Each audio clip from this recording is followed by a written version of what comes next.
بسم اللہ الرحمن الرحیم۔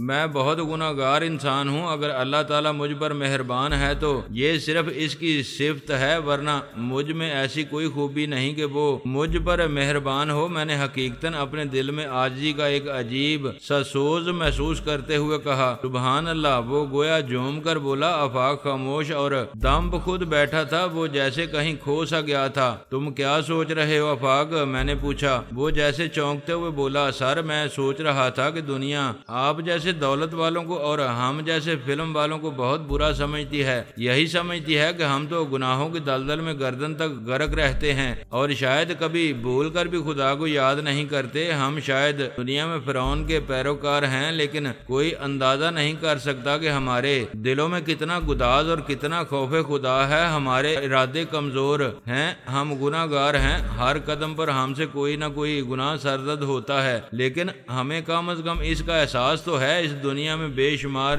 لوگ تو ایسے ہیں جو گناہوں اور خباثتوں کو بھی نیکیوں کی طرح فخر سے سر انجام دیتے ہیں اور دنیا میں معزز و سربلند بنے بیٹھے ہیں۔ یہ تم سے مزید ایک گناہ سرزد ہو رہا ہے آفاق، میں نے سر ہلاتے ہوئے کہا۔ دوسروں سے اپنا موازنہ نہ کرنا اور اپنے آپ کو اچھا سمجھنا اس قسم کی سوچ خود پرستی کی طرف لے جاتی ہے۔ دنیا میں ہر قسم کے لوگ موجود ہیں، انہیں اپنا کام کیے جانے دو، ہم اپنا کام کرتے جائیں گے۔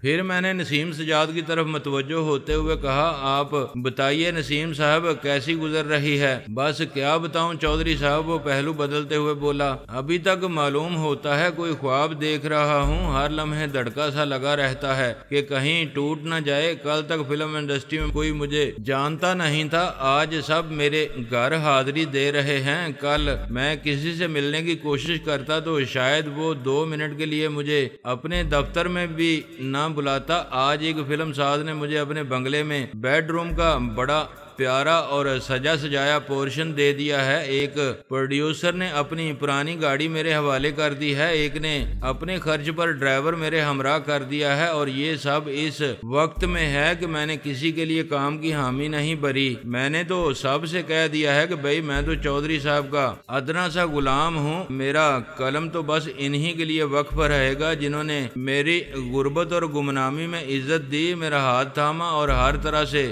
میری مدد کی، جبکہ انہیں مجھ سے کوئی غرض نہیں تھی، میری خدمات کی ضرورت نہیں تھی۔ انہیں آج بھی میری خدمات کی ضرورت نہیں ہے۔ میری خدمات کے بغیر بھی ان کا سفر بلند سے بلند تر مقام کی طرف جاری ہے، جاری رہے گا، لیکن خود مجھے ممنونیت کے اظہار کا اس کے سوا کوئی طریقہ نظر نہیں آتا کہ میں جس قابل بھی ہوں اپنی خدمات ان کے لیے وقف کر دوں۔ لیکن میری اس تقریر سے بھی کوئی مایوس نہیں ہوا، سب کی نوازشات کا سلسلہ جاری ہے۔ میری سمجھ میں نہیں آتا انہیں کیسے روکوں۔ ویسے خوشی بھی ہو رہی ہے، بلکہ سچی بات تو یہ ہے کہ خوشی کے مارے پاؤں زمین پر نہیں پڑ رہے۔ نسیم صاحب آپ جو کچھ کر رہے ہیں بالکل غلط کر رہے ہیں، میں نے گہری سنجیدگی سے کہا۔ میں نے اگر آپ کے لیے کچھ کیا ہے تو وہ اس لیے نہیں کیا کہ میں آپ کو احسان کی زنجیر سے باندھ کر رکھنا چاہتا ہوں۔ آپ اپنے فیصلوں میں بالکل آزاد رہیے اور ہر وہ معقول کام کیجیے جس سے آپ کی بھلائی کی کوئی صورت نکلتی ہو۔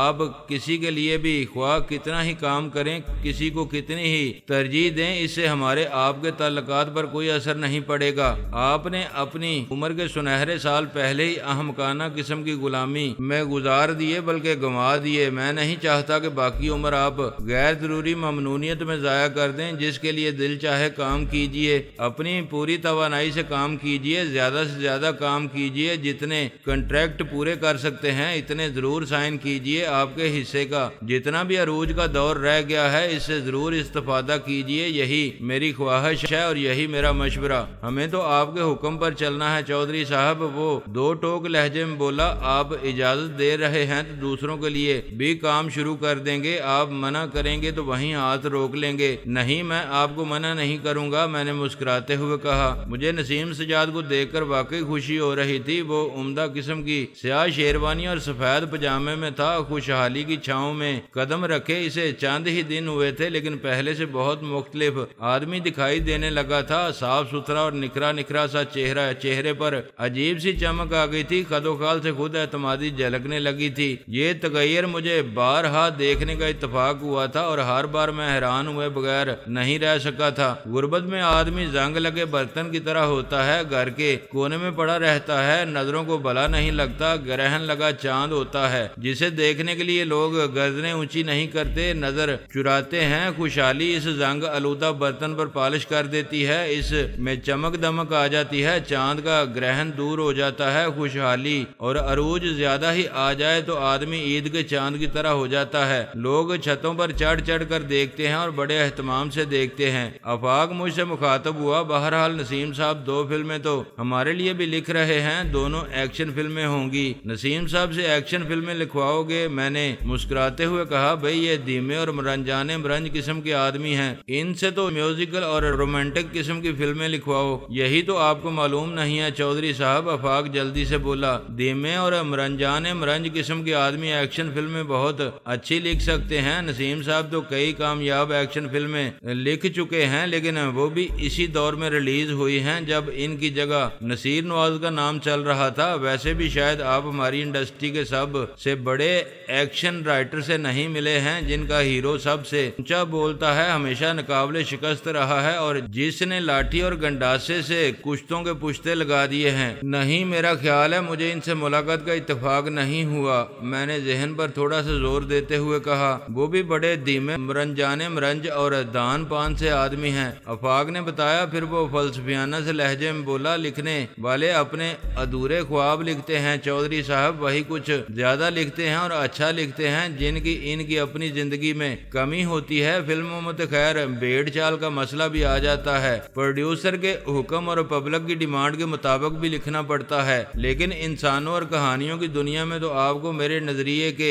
بہت سے ثبوت ملیں گے۔ اگر آپ نے بہت پڑھا ہو اور آپ کو لکھنے والوں سے ملاقات کا موقع بھی ملا ہو تو شاید آپ کو معلوم ہو کہ لکھنے والوں کی زندگی میں جس چیز کی کمی ہوتی ہے اسی کے متعلق وہ خوب لکھ کر اپنے دل کو غیر شعوری طور پر تسکین پہنچاتے ہیں۔ لیکن بہرحال یہ کوئی معیوب بات نہیں، کسی قسم کا احساس محرومیت ہی انسان کو فنکار بناتا ہے۔ بدصورت قلم کار کی تحریر میں بڑا حسن ہوتا ہے اور محبت سے محروم مصنف کی تحریروں میں محبت بکھری ہوتی ہے، جن کی تحریروں میں انسانی قدروں کا بڑا پرچار ہوتا ہے اور معاشرے کی بڑی دہائی دی جاتی ہے۔ وہ عملی زندگی میں انسانی قدروں کے کچھ ایسے زیادہ امین نہیں ہوتے، جن کا ہیرو بڑا شوق و چنچل اور سوشل ہوتا ہے، وہ خود عام طور پر بڑے شرمیلے اور گوشہ نشین ہوتے ہیں۔ میں اس خیال سے کچھ زیادہ متفق نہیں ہوں کہ تحریر لکھنے والے کی شخصیت کا عکس نظر آتا ہے۔ میرے خیال میں اس بیان میں توسیع کر کے کچھ یوں کہنا چاہیے کہ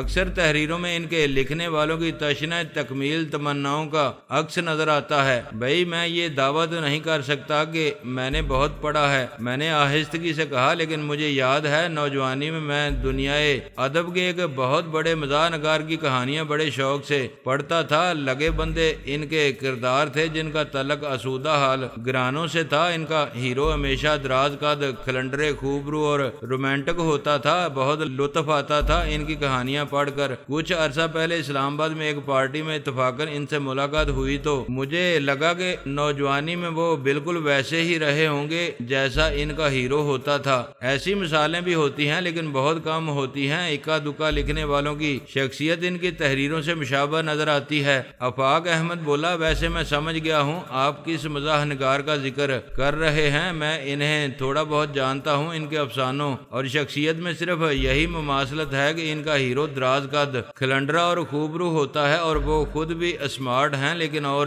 بہت سے تضادات موجود ہیں۔ مثلا ان کی کہانیاں پڑھ کر بہت ہنسی آتی ہے، دل میں پھلجھڑیاں سی چھوٹنے لگتی ہیں، لیکن وہ خود زیادہ بے حد سنجیدہ رہتے ہیں۔ اور جہاں تک ان کے افسانوں میں بکھرے ہوئے رومانس کا تعلق ہے تو مجھے یقین ہے کہ انہوں نے زندگی میں ایک ہی لڑکی سے رومانس کیا ہوگا جو آج کل ان کی شریک حیات ہوگی اور ان کے جوان بچوں کی والدہ ہوں گی۔ سجاد نسیم بولا، چودھری صاحب گستاخی معاف، میں بھی کافی حد تک آفاق صاحب کے خیالات سے متفق ہوں۔ اصل میں تخلیق کار لوگ اپنے پیاسے خوابوں کے بیوپاری ہوتے ہیں، لیکن پیاسے خواب صرف ہمارے ہی نہیں ہوتے، وہ اس ملک کے 90% لوگوں کے خواب ہوتے ہیں۔ لوگ مفوق الفطرت ہونے کی کہانیوں پر بڑی ناک منہ چڑھاتے ہیں، لیکن آپ نے کبھی سوچا کہ لوگوں کی ایک بہت بڑی اکثریت انہیں ذوق و شوق سے کیوں پڑتی ہے؟ ہمارے ہاں بیشتر محفلوں میں لاٹھی اور گنڈاسے سے کشتوں کو پشتے لگانے والی فلمی ہیرو کا بڑا مذاق اڑایا جاتا ہے، لیکن آپ نے کبھی سوچا کہ ایک بڑی اکثریت اس کی فلم میں ذوق و شوق سے کیوں دیکھتی ہے؟ ہاں مجھے معلوم ہے، میں نے دھیمے لہجے میں کہا، یہ دراصل کچلے ہوئے اور محروم لوگوں کے ہیروز ہیں، اور ہمارا سوسائٹی میں کچلے ہوئے اور محروم لوگوں کی اکثریت ہے، کمزور لوگوں کی اکثریت ہے۔ ان کے ان گنت خواب ہیں، مگر وہ ایک بھی تعبیر نہیں پا سکتے۔ ان کے ساتھ قدم قدم پر زیادتیاں ہوتی ہیں، مگر وہ ایک کا بھی بدلہ نہیں لے پاتے۔ چنانچہ وہ اپنے ہیرو کو سارے کارنامے انجام دیتے دیکھ کر خوش ہوتے ہیں، لاشعوری تسکین محسوس کرتے ہیں۔ ہیرو کی شخصیت میں انہیں اپنی تمناؤں کا عکس نظر آتا ہے۔ بالکل یہی بات ہے، آپ بالکل ٹھیک سمجھے ہیں، نسیم سجاد جوش میں بولا، اور یہ صرف ہماری ہی سوسائٹی کی کہانیاں نہیں، تھوڑی بہت کمی بیشی کے ساتھ یہ تقریباً ہر سوسائٹی کی کہانی ہے۔ امریکہ میں بھی کشتوں کو پشتے لگا دینے والے ہیرو بہت مقبول ہیں، فرق صرف یہ ہے کہ وہ یہ کام لاٹھی اور گنڈاسے کے بجائے ہولناک قسم کی گنوں اور دوسرے آٹومیٹک ہتھیاروں سے انجام دیتے ہیں، بلکہ وہاں تو اگر ڈائریکٹر کا بس چلے تو وہ ہیرو کے کندھے پر ایک عدد توپ رکھ دے۔ ویسے بھی دراصل کہانی یا فلم کے ہیرو کا تصور ہی کچھ ایسا ہے کہ لوگ اسے مار کھاتے دیکھنا ہی نہیں چاہتے۔ میں نے کہا، وہ لاشعوری طور پر محسوس کرتے ہیں کہ وہ ہیرو ہی کیا جو مار کھا کر گر جائے۔ لفظ ہیرو ذہن میں آتے ہی ایک ایسے آدمی کا تصور ذہن میں آتا ہے جو ہر مسئلہ حل کر سکتا ہے، ہر مشکل پر قابو پا سکتا ہے، اینٹ کا جواب پتھر سے دے سکتا ہے، اور ہیروئن جس کے آگے پیچھے پھرتی ہے۔ لیکن سمجھدار لوگ ان باتوں پر یقین نہیں رکھتے، انہیں محسوس ہوتا ہے حقیقت کہاں ختم ہوتی ہے اور افسانہ کہاں سے شروع ہوتا ہے۔ آفاق بولا، لیکن ان کی تعداد بہت کم ہے، ان کے سر پر کوئی چیز بوجھ نہیں ہو سکتی۔ سجاد نسیم بولا، بہرحال ہمارے ادارے سے ہر قسم کی فلمیں بننی چاہیے۔ میں نے آفاق سے کہا، میں چاہتا ہوں کہ آپ خواہ کسی بھی طبقے کے متعلق فلم بنائیں، وہ اپنے مزاج کے اعتبار سے ایک شاندار فلم بنے، بجٹ کی پرواہ نہ کریں۔ ویسے تو خیر محض زیادہ روپیہ خرچ کر دینا بھی فلم کی کامیابی کی ضمانت نہیں ہے، لیکن مجھے یقین ہے کہ زیادہ کے ساتھ ساتھ اگر ذہانت، محنت اور بے پناہ لگن بھی شامل ہو، وہ آمدنی بھی ہوگی، وہ فلم گھاٹے کا سودا نہیں ہوگی۔ میں CA فلمز کو انہی خطوط پر چلا رہا ہوں چودھری صاحب، آفاق بولا، اور اگر حالات اسی طرح موافق اور سازگار رہے جس طرح اس وقت ہیں تو اس سال کے آخر تک ہم یکے بعد دیگرے 4 فلمیں ریلیز کر دیں گے، چاروں ایک دوسرے سے بے حد مختلف۔ یہ خاصی اچھی کارکردگی ہوگی، ایک سال میں ایک ہی ادارے سے ایک ہی ڈائریکٹر کی ڈائریکشن میں یکے بعد دیگرے بڑی بڑی کاسٹ کی 4 فلموں کا ریلیز ہو جانا بہت اچھا آغاز ہے، جبکہ اس طرح ہماری مزید 4 فلمیں سیٹ پر ہوں گی۔ یہ تو اب تمہارا شعبہ ہے بھائی، تم اچھا کرو یا برا، میں تو اس سے بے فکر ہوں۔ میں نے کہا، فلسفے اور نظریات پر تو ہم بہت باتیں کر چکے، اب اگر کام کے سلسلے میں کوئی مسئلہ درپیش ہے جو میرے ذریعے سے حل ہو سکتا ہے تو وہ مجھے بتا دو۔ ایسا کوئی مسئلہ نہیں تھا، اس لیے تھوڑی دیر بعد وہ رخصت ہو گئے۔ اس کے بعد خالصتاً کاروباری لوگوں سے انتہائی خوش قسم کی باتیں اور ملاقاتیں شروع ہو گئیں۔ کچھ اسی قسم کی ملی جلی سی مصروفیات میں تقریباً 1 ماہ گزر گیا۔ مجھے احساس تک نہیں ہو سکا، مصروفیت لوگوں کے لیے وقت واقعی پر لگا کر اڑتا ہے۔ پھر ایک روز ستارہ کا فون آیا، اس سے بھی آج کل صرف فون پر ہی گفتگو ہوتی تھی، ملاقات کی نوبت نہیں آتی تھی۔ مجھے تھوڑی بہت فرصت میسر آتی تھی تو وہ مصروف ہوتی تھی، وہ بلانے کے لیے فون کرتی تھی تو اتفاق کچھ ایسا ہوتا تھا کہ میں کہیں اور جا رہا ہوتا تھا۔ اپنے مخصوص گلے شکووں کے بعد وہ بولی، تمہیں تو شاید یہ بھی معلوم نہیں ہوگا کہ کراچی میں تمہارا ہوٹل مکمل ہو گیا ہے اور آنے والی 1 کو اس کا افتتاح ہے۔ نہیں، مجھے واقعی معلوم نہیں، میں نے جواب دیا۔ بہت خوب، لوگوں کو دعوت نامے موصول ہونا شروع ہو گئے ہیں اور مالک کو معلوم ہی نہیں۔ وہ بے یقینی سے بولی، تمہیں معلوم ہے میں جھوٹ نہیں بولتا، کم از کم کم تمہارے سامنے نہیں بولتا اور اس قسم کے معاملات میں نہیں بولتا؟ میں نے کہا مجھے واقعی معلوم نہیں، بس اخبارات میں اشتہارات دیکھ رہا ہوں جن میں عنقریب شاندار افتتاح کی خوشخبری سنائی جا رہی ہے۔ بہرحال یہاں تو تمام سپر سٹارز کو دعوت نامے مل چکے ہیں، آنے جانے کا فرسٹ کلاس کا ہوائی جہاز کا ٹکٹ، VIP یا لگژری سویٹ میں جب تک دل چاہے تب تک قیام اور خاصے بیش قیمت تحائف کی پیشکش کی گئی ہے۔ بہت روپیہ خرچ کر رہے ہو؟ وہ بولی۔ مجھے نہیں معلوم، شفیع شاہ کر رہا ہے اور وہ کر رہا ہے تو پھر ٹھیک ہی کر رہا ہوگا، میں نے جواب دیا۔ روپیہ کمانے کے لیے پہلے روپیہ خرچ تو کرنا ہی پڑتا ہے۔ تمہاری بے نیازی دیکھ کر بڑا رشک آتا ہے، وہ ٹھنڈی سانس لے کر بولی۔ ویسے تمہاری اطلاع کے لیے عرض ہے کہ لوگ ان پیشکشوں کی وجہ سے نہیں جا رہے بلکہ اس وجہ سے جا رہے ہیں کہ دعوت نامے تمہارے اور آفاق کی طرف سے ہیں اور تم دونوں کے نام اب انڈسٹری میں ایسے ہو گئے ہیں کہ ان کی طرف سے ملنے والی دعوت کو تو کوئی رد کر ہی نہیں سکتا۔ چلو یہ تو اچھی خبر سنائی تم نے، اس کا مطلب ہے افتتاح کے موقع پر گلیمر والا کھانا خالی نہیں رہے گا۔ میں نے کہا کھانا تو تمہارا صرف ایک ہی خالی رہے گا۔ وہ بولی کون سا؟ اوپر والا یعنی کھوپڑی؟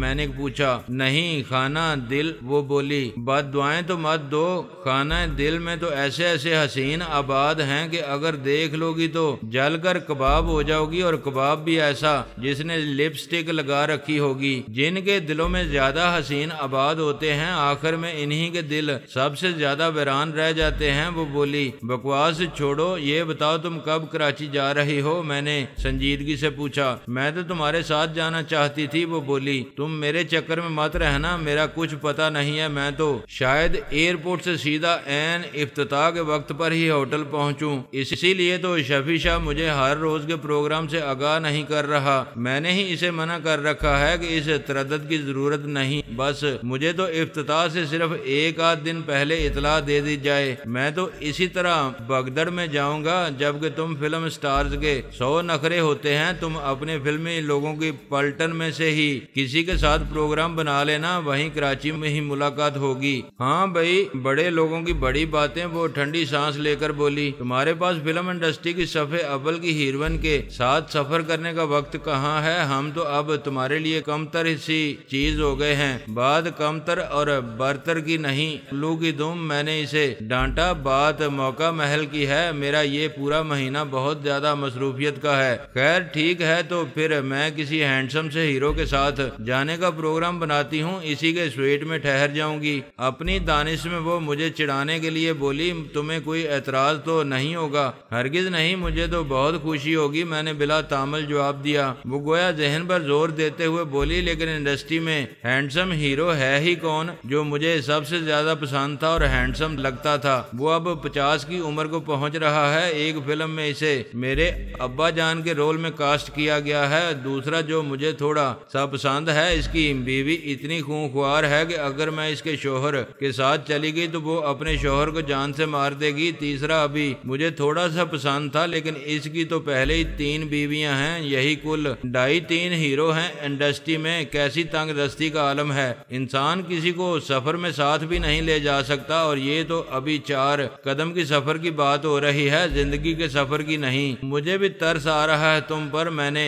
کہا۔ بالکل ایسا معلوم ہو رہا ہے جیسے کشکول لے کر لکشمی چوک میں کھڑی ہو اور صدا لگا رہی ہو۔ ایک ہینڈسم سے ہیرو کا سوال ہے بابا، کیسی کیسی غضب کی لڑکیوں کو کیا دن دیکھنا پڑتے ہیں۔ بس زیادہ غلط فہمی میں مبتلا ہونے کی ضرورت نہیں۔ وہ جلدی سے بولی تمہیں کیا معلوم یہاں کیسے کیسے لوگ صرف ایک نگاہ التفات کے انتظار میں عمر گنوا رہے ہیں۔ یہ تو میں ایسے ہی ذرا تمہیں بانس پر چڑھانے کے لیے بکواس کر رہی تھی۔ بکواس نہیں، اس وقت تم اس محاورے کی تفسیر پیش کر رہی ہو، تربوز کھٹے ہیں۔ یہ محاورہ بالکل ایسے ہی موقعوں کے لیے تخلیق ہوا تھا۔ میں نے کہا اپنے اس انجام پر تو محاورہ بھی زارو قطار رو رہا ہوگا۔ وہ بولی دراصل مجھے انگور جیسی چھوٹی چیز سے اپنے آپ کو تشبیہ دینا اچھا نہیں لگتا۔ میں نے کہا خیر تو طے پایا کہ تم سے کراچی میں ہی ملاقات ہوگی، باڑ میں جاؤ تم۔ وہ جل کر بولی ملاقات کے لیے باڑ کوئی مناسب جگہ تو نہیں ہے۔ میں نے کہا دوسری طرف سے سنائی دینے والی آواز سے اندازہ ہوا اس نے ریسیور پٹک دیا تھا، لیکن مجھے معلوم تھا کہ یہ مصنوعی غصہ ہے۔ میں مسکرا دیا۔ ستارہ جیسے دوست واقعی خوش نصیبوں کو ہی میسر آتے تھے۔ کچھ دن بعد شفیع شفیع شاہ کا فون آیا، اس نے تمام حالات کے بارے میں رپورٹ دی۔ تمام کاروباری معاملات ٹھیک ٹھاک چل رہے تھے، ہوٹل کے سلسلے میں بھی انتظامات ٹھیک ٹھاک جا رہے تھے۔ آپ کا کیا پروگرام ہے؟ اس نے پوچھا۔ میں عین افتتاح کے دن ہی پہنچوں گا، فون کر دوں گا، میں نے جواب دیا۔ ٹھیک ہے سر، گاڑی آپ کو لینے کے لیے موجود ہوگی، خود شاید ایئرپورٹ حاضر نہ ہو سکوں۔ میں وہ بولا، اس کی ضرورت نہیں ہے، مجھے معلوم ہے تمہارے لیے کیسا مصروفیت کا دن ہوگا، میں نے ملائمت سے کہا۔ یکم کی شام جب میں کراچی ایئرپورٹ پر اترا تو موسم بے حد خوشگوار تھا، اور میں لاہور سے چلا تو وہاں خنکی تھی، لیکن کراچی میں خوشگوار ہوا کے تیز جھونکوں میں ذرا بھی خنکی نہیں تھی۔ ایئرپورٹ پر سلیم نامی ایک آفس مینیجر مجھے ریسیو کرنے کے لیے موجود تھا۔ پارکنگ لاٹ میں نیلی مرسیڈیز کے قریب 2 مسلح گارڈز بھی موجود تھے، شاید شفیع شاہ نے محض احتیاطاً بھیج دیے تھے۔